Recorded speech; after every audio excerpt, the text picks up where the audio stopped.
Este fue el más difícil. ¿En serio? Sí, Paul Samuelson decía, el doctorado honoris causa, el primero más difícil, después más o menos casi con el paso del tiempo. ¿Por qué este es más difícil? Sexta nominación del programa Comunidad de Negocios. Upa. 5 años seguidos yendo a vestir santos. Este ya no había hecho...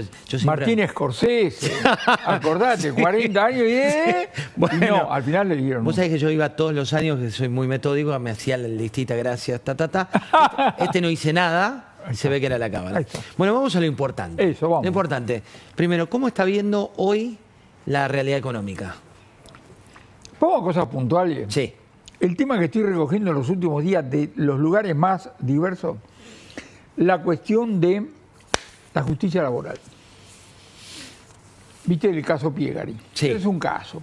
Pero ayer anoche tomo un taxi, el tipo me dice, ¿sabe lo que me está pasando, profesor? ¿Qué cuánto? Un peón le hizo juicio, 100 millones de pesos. Y para dar una idea, José, de generalidad de esto, el lunes pasado, en el programa que hace Suchovicki, entrevistamos a la directora, capa, no sé qué, presidenta de la organización de las ART. Sí. Espectacular. Dijo, desde que existen las ART, la cantidad de accidentes de trabajo disminuyó 80%. Morían 5, ahora muere un 1, así que un éxito total. La prevención, bueno, por el tema de los juicios, el sistema está al borde del, digamos, el colapso. ¿Por qué es importante esto? Es importante porque evidentemente que no soy abogado, lo estamos mirando. La Corte Suprema le dice a la segunda instancia, che, en latín, pues son tipo, déjense de joder. Si entre el momento que ocurrió algo, el momento que tenés que liquidar, los precios aumentaron por 10, no puede aumentar por 40, 10. 9, 8, 10, punto. Y parece que no le dan bolilla. ¿Y por qué lo digo? Por dos cosas. Primero, porque se está discutiendo la reforma laboral. Y yo digo una cosa elemental. Los problemas que enfrente una empresa, desde el punto de vista laboral, tiene que ver con la legislación, la jurisprudencia, los peritos, los médicos. ¿Quién? Porque si los problemas no son de legislación y vos cambiar la legislación, no tiene resultado. Cuando le planteo esto a mis amigos los abogados, digo, che, muchachos, unos quieren cambiar el Consejo de la Magistratura, otros aumentar el número de salas, otros...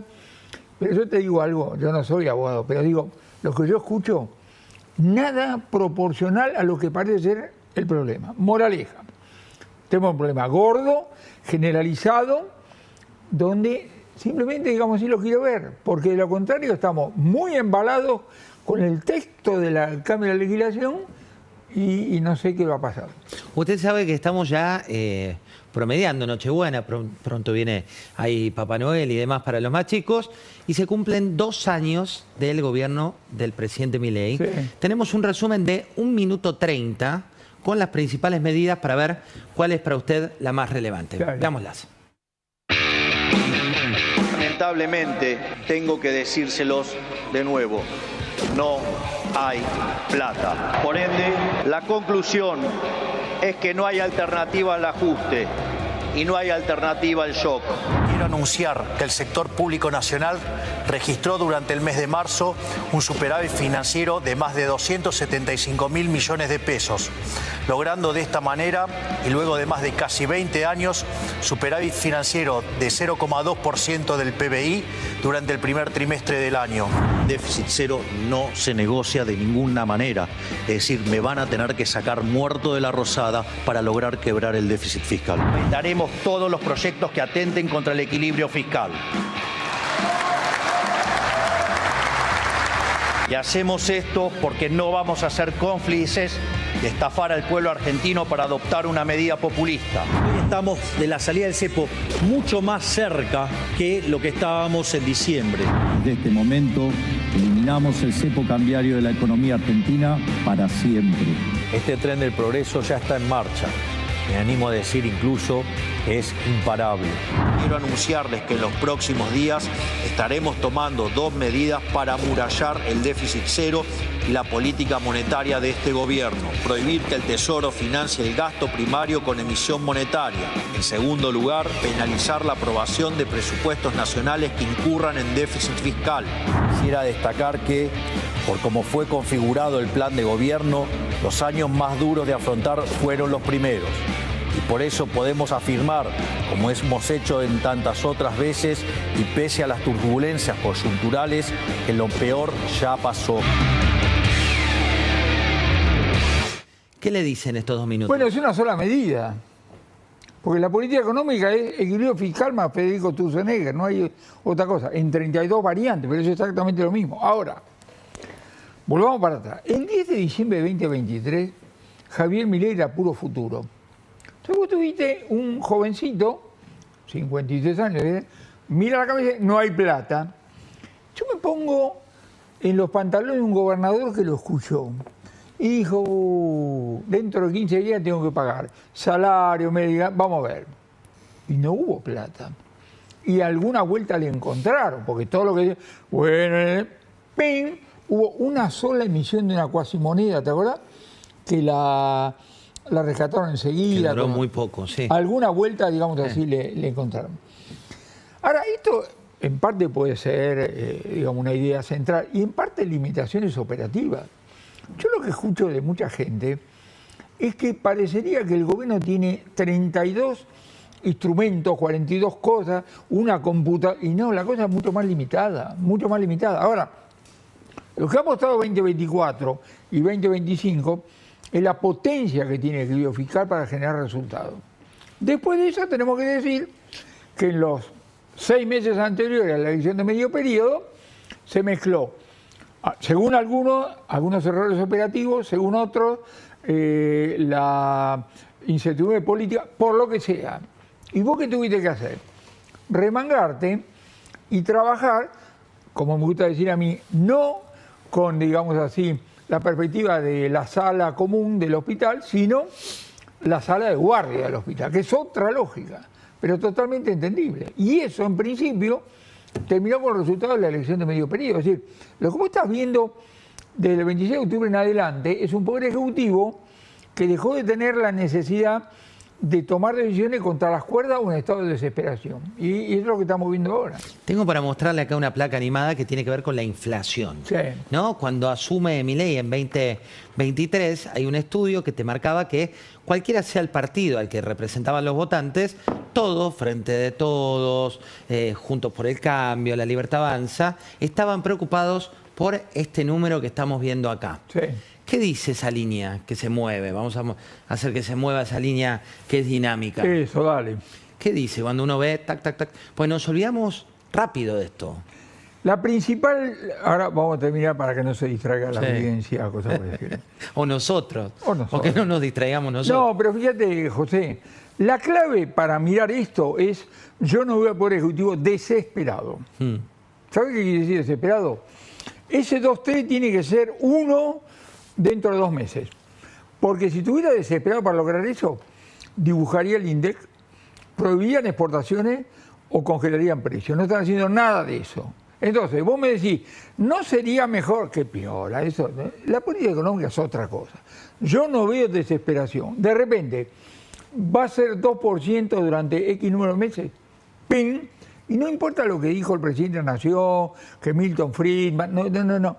La política económica tiene que concentrarse en cosas concretas. Yo te diría hoy, la desesperación por pegarle un ondazo a ese 2003 sería fatal. No lo veo. Hay otra placa que para mí es, hoy sin duda es la buena noticia del día, que tiene que ver con la pobreza. Sí. Salió el dato de pobreza, mostremos el número de la pobreza, que es algo que viene bajando, ¿no? Y cuando uno ve 36,3 decís, bueno, todavía es muy alta, pero cuando mirás la línea, es una línea descendente muy consistente, con una indigencia de 6,8, y este que es el título, hay que decirlo también, la fuente, porque de acuerdo de qué lado esté de la grieta que nos está mirando, muchos se enojan con el dato, y la fuente, que es el observatorio de la UCA, Sí. ha dado datos positivos, Sí. negativos.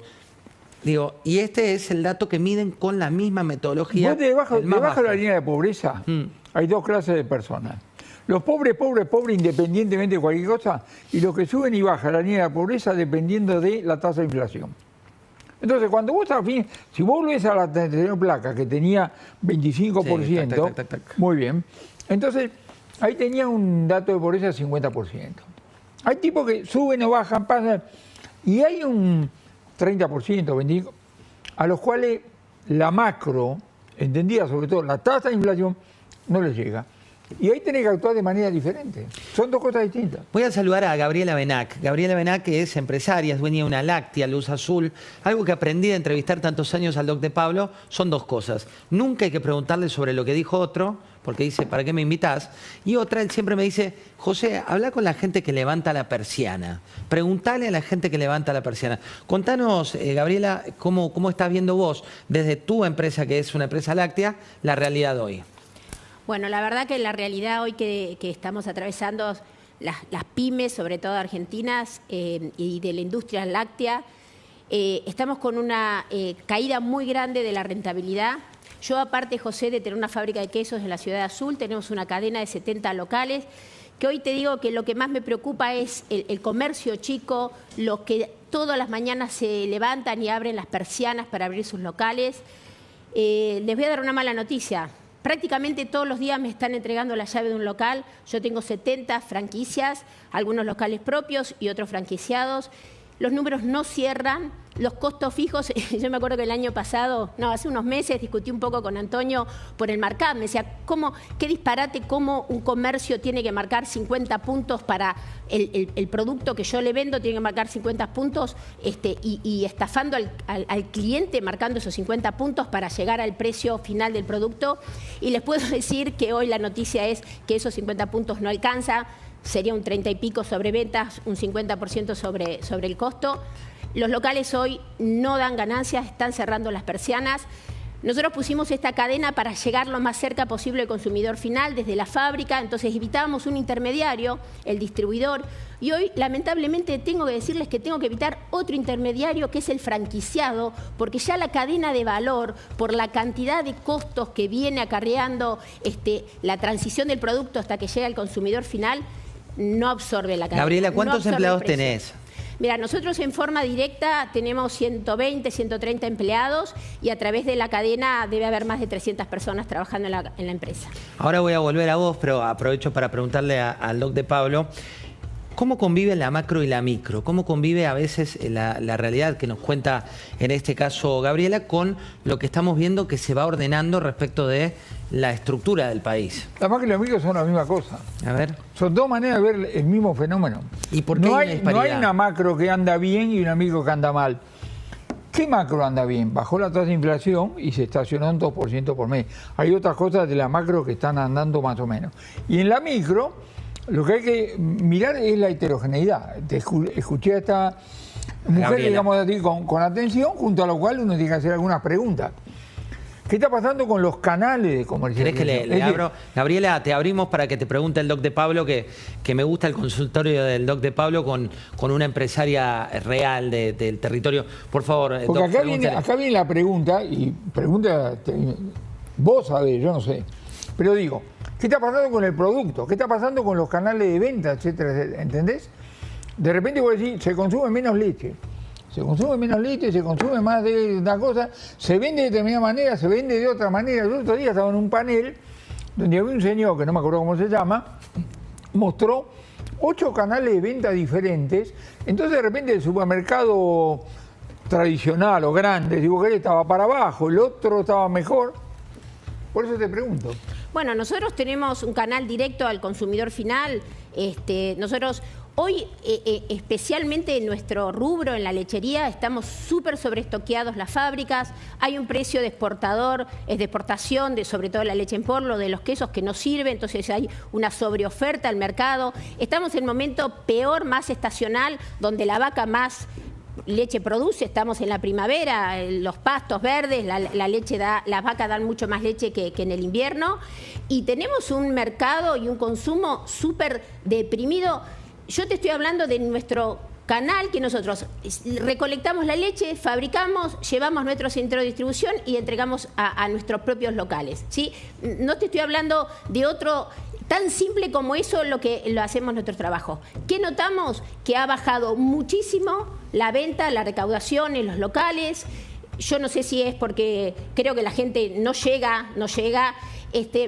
A ver, estoy de acuerdo cómo viene la macroeconomía que hablaban, estoy de acuerdo al rumbo que tiene que tomar el país, estoy de acuerdo que todos los empresarios, todos los comerciantes tenemos que empezar a mirar mucho más hacia adentro. Antes, ¿cómo solucionamos el problema que la plata no alcanzaba? Subíamos los precios. Ahora eso se terminó. ¿Saben cuántos meses hace que nosotros en Luz Azul no podemos subir los precios? ¿Cuánto? 7 meses. 7 meses, nosotros hace 3 meses teníamos el cremoso a 10.290. Ahora lo tuvimos que bajar el 20% y está a 8.700 pesos el kilo de cremoso en toda la cadena de nuestros locales. O sea que no solo no subimos los precios, sino para acompañar a ese esfuerzo del consumidor hemos tenido que salir con ofertas. Gabriela, te hago una pregunta que el otro día, últimamente estamos trayendo representantes de la economía real, algunos que les va muy bien, otros que les está yendo muy difícil, otros que les va mal.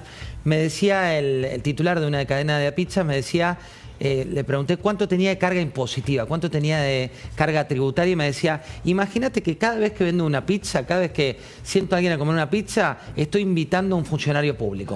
Esa fue la figura que me dio el dueño de la pizzería.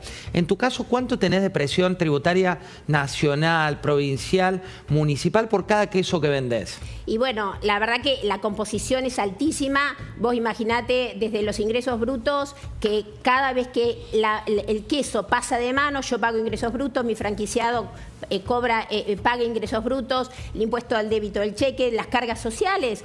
Bueno, disparatado, ¿no? Que tengamos que pagar el 50% de lo que le pagamos al empleado en cargas sociales. ¿Sabes qué me encantaría, José? Que ese 50% se lo pueda dar a mi empleado, seguir pagando ese sueldo. ¿Para qué? Para que ese empleado me siga consumiendo en mis propios locales, ¿no? Porque mis empleados y el resto. Muy buen dato, Gabriela. Ahora vuelvo a vos, voy a ir a... Dos cosas sobre esto. Primero, ese señor está invitando a un funcionario, a un jubilado, a alguien que recibe planes sociales. El gasto público tiene nombre y apellido, además de lo que es la burocracia, cosas por el estilo. Y la segunda cosa tiene que ver con esto que estaba diciendo, en el sentido de, muchachos, no nos hagamos demasiadas ilusiones con la reforma impositiva, porque si no puede bajar el gasto, mucho para avanzar no hay. Ojo, ¿eh? Entonces, el tema del tamaño del Estado no es independientemente de la reforma impositiva. Hay un punto que tiene que ver con esta realidad, pero otro que tiene Juan Mayol, que nos va a contar qué esperamos los argentinos para la economía. Hablabas recién de nuestro amigo en común, el querido Claudio Suchovicki, que él siempre cuenta que cuando le pregunta a la gente, bueno, si está de acuerdo con el rumbo, la mayoría levanta la mano. Y también el contraste es que a veces hoy la foto no muestra que le está yendo mejor. Pero, ¿qué dice Juan Mayol? Muy buenas noches, perdón. Lo que vos tenés medido, ¿qué dice de expectativas respecto a la economía? Bueno, lo que tenemos es una economía que en el hoy, en la foto actual, está evaluada entre regular y negativa, está mejorando la positiva, pero en cuanto a expectativas, mantenemos una expectativa de mejora para el año próximo, ¿no? El 40% de los consultados considera que la economía va a mejorar en el futuro, en el año próximo, mientras que un 29% y un 31% consideran que se mantendrá igual o empeorará. Lo que hay que destacar es que en esa porción que vemos que se va a mantener igual, no es un clima optimista, no es que se va a mantener igual de bien, es que se va a mantener en un estado de mayoritariamente que se evalúa como una economía regular, ¿no? Que no una economía con un tinte positivo, ¿no? Y eso lo vemos también en las consultas que hacemos entre consumidores, como también, justo estaban fijándome un dato, nosotros hacemos mediciones entre comerciantes y vemos un escenario bastante similar, ¿no? O sea, no es que la totalidad del comercio hoy se considera una situación crítica, pero como dice, muchas veces escuché al profe decir que la realidad es heterogénea. Hay comerciantes que evalúan que su nivel de ventas es bueno y otros que evalúan que es malo. Pero hay un consenso generalizado, incluso entre quienes evalúan que su nivel de ventas es bueno, que las ventas bajaron en el último año, ¿no? Y me parece que ese es un aspecto crítico que hace bastante eco con lo que estamos conversando. Bueno, hay un punto ahí, Juan Carlos. 40% de la gente cree que va a mejorar la situación. ¿Qué crees vos? Que no hay que hacerse demasiado. Esto es Argentina. Esto es Argentina. Es decir, la gente, bueno, ahora, esto es Argentina, lo luchamos todos los días, tenemos novedades, absorbemos shocks de afuera, de adentro, cosas por el estilo. Y bueno, la capacidad de, ¿cómo te puedo decir? De supervivencia, de vida que tiene Argentina, a mí me parece una cosa realmente espectacular. Ahora, que va a crecer el PBI 5 no sé, no lo sé. Sí digo lo siguiente, el resultado de la elección de medio periodo fue muy importante. Los ejercicios contrafácticos son los que a vos te parece, pero si lo hubiera perdido, vos y yo hoy estaríamos hablando de una manera distinta. Punto. Totalmente distinta. Ahora, dado eso, bueno, vamos a seguir, digamos, esperando cosas, donde hay problemas, desafíos, etcétera, etcétera. Yo no espero grandes, digamos así, modificaciones. Sí hay mucha dinámica, yo insisto con la dinámica. Se están cambiando los canales de comercialización, se están cambiando millones, digamos así, de cosas. Y bueno, por definición, el empresario es un tipo alerta. Bueno, usted tiene consistencia, ¿sabe que tiene consistencia histórica? Fuimos a su archivo. En un momento dijo que empiecen a copiar el modelo argentino. Veamos a un Juan Carlos de Pablo, versión anterior, modelo anterior, veamos qué es lo que decía. Ahí lo tenemos, vamos a buscarlo, acá está en nuestro archivo. Caro, ¿lo tenés? Bueno, estábamos bien, para atrás, estaba distraído, estaba muy distraído. Hablábamos de Juan Carlos de Pablo, de archivo, parece que se tilda la máquina. Y bueno. Dale, vamos a verlo, dale. Este gobierno hace algunos meses anunció que la próxima el aumento de la cosecha de trigo la cosecha de trigo se iban a devolver los derechos de exportación. En las últimas semanas estuve hablando con productores agropecuarios en distintas provincias. Le pregunto a alguno, le digo, perdón, ¿usted aumentó la siembra de trigo? No, ninguno. Bueno, 2 meses después anunciaron que el fideicomiso que iban a hacer para eso no lo hicieron. Entonces el que se jugó a que no lo iban a cumplir, dice, te dije. Y acá, Roberto, seamos claros, la credibilidad no se recupera, lo cual no es para suicidarse, es para decir, la política económica, cuando vos tenés debilidad política y no te creen, tiene que ser una cosa de andar. Jesús Rodríguez, el 10 de junio del 89, en el medio de la hiper, armando un programa de planificación a 20 años. Vos que decís, es parte del problema, no era parte del problema. Más allá de que los indicadores que tiene eran pésimos, pero porque venía con una inercia, lo mismo podemos decir de Mondelli. Claro que hay una nueva demanda que es muy difícil ser abastecida por la importación. ¿De qué estoy hablando? Estoy hablando de un nuevo tipo de guantes que se necesita en la Argentina para que se guarezcan del frío aquellos que viven así, con los dedos así. ¿Y quiénes son? Todos los argentinos que están diciendo, por favor, que esta transición salga bien, que a Fernández le vaya fenómeno, que entonces ya nos olvidemos de cuáles fueron los nombres y los apellidos de los héroes, y como así como acá en la Argentina estamos citando al modelo chileno, también en la Argentina y en otros países del mundo empiecen a citar el modelo argentino. Acordate que Fernández, Roque Fernández. Sí, Roque, porque hubo muchos Fernández. Fernández de Kirchner, Roque Fernández. Y también tenemos a Enzo Fernández, por suerte. A mí cuando me dicen, ¿a qué se parece esto? La diferencia fundamental es la determinación que tiene el presidente en materia fiscal. Y yo me atrevería a decir que tiene poco que ver con el hecho que es economista. O sea, bueno, es economista. Es un tema de determinación y sobre todo de coraje, porque mirá que para llevar adelante esta cosa de decir, no, es el malo de la película. Entonces, y creo que esto ha mostrado una diferencia y además, como te dije hace un ratito, la potencia que tiene, digamos, el equilibrio fiscal. El resto se lo dejo a los historiadores económicos para que se diviertan. Bueno, quien tiene una habilidad, usted sabe que vio que ahora la gente ya no tiene chicos, no sé. Matías Moreno acaba de tener 2 niños, 2. Va a poblar la Patagonia. Mati Moreno, hablaba el doc acá de el tema de consistencia fiscal y demás. Vos tenés la data de lo que pasó detrás de escena con Axel Kicillof y de golpe, ¿qué pasó con los que quieren que se endeude? Felicitaciones por los pequeños también. Muchas gracias, José. Buenas noches. Sí, bueno, pagó un costo alto, te diría, Kicillof para lograr este aval de la legislatura bonaerense al endeudamiento. Tuvo que ceder mucho desde, te diría, cargos, desde el manejo o el control, si querés, un poco de la Cámara de Diputados, y también después, lo que generó más escándalo, obviamente, la negociación por el reparto de cargos y la ampliación de fondos para los intendentes que presionaron hasta último momento para darle su apoyo. Kicillof necesitaba los 2/3 de ambas cámaras y logró finalmente este aval que le permitió o le dio aire al gobernador bonaerense, que necesita pagar obviamente los aguinaldos y venía muy presionado, con muchos problemas, sobre todo internos en el peronismo. Lo presionaron desde el Frente Renovador de Massa, esta alianza entre Massa y Máximo Kirchner, para por ejemplo, quitarle el control. Después hubo también apoyo, obviamente, de aliados. La Libertad Avanza se rechazó esta negociación o este aval de la legislatura para el endeudamiento de Kicillof, pero desde el PRO, por ejemplo, desde la UCR, también el espacio Nuevos Aires, incluso la coalición cívica, apoyaron a Kicillof. El escándalo, como decíamos antes, generó este reparto de los cargos para el Banco Provincia. José, ahí ingresaron todos, te diría, en un método ya tradicional de la casta de la negociación política. Me sorprendió los lilitos. Hubo lilitos que votaron a favor de esto.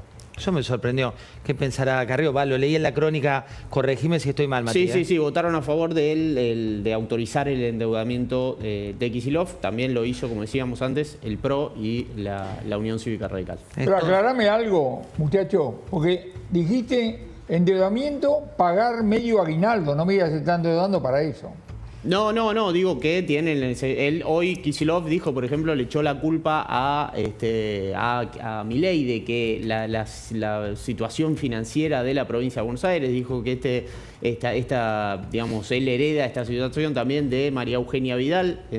Recordemos, él está en su segundo mandato, pero él dijo que gracias a esta ley de financiamiento no va a tener que recortar en otras áreas, dijo, de salud o educación.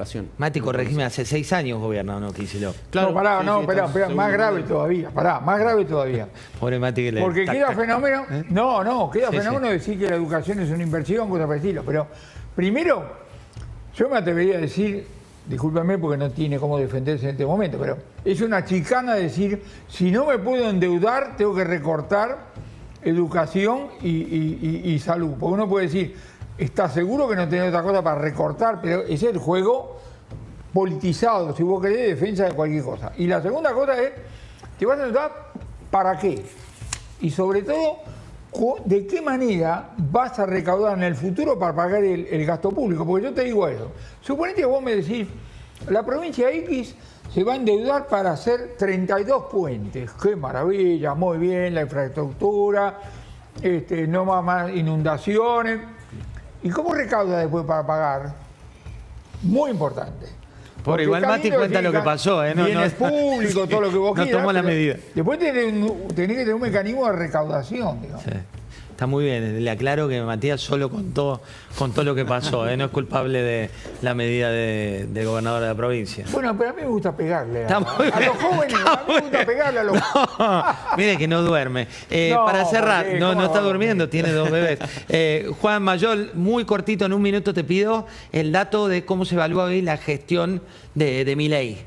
Bueno, lo que teníamos nosotros previo a las elecciones era un momento de crisis, una baja que ahora vuelve a recuperar, y hoy la gestión del gobierno está en 52%, ¿no?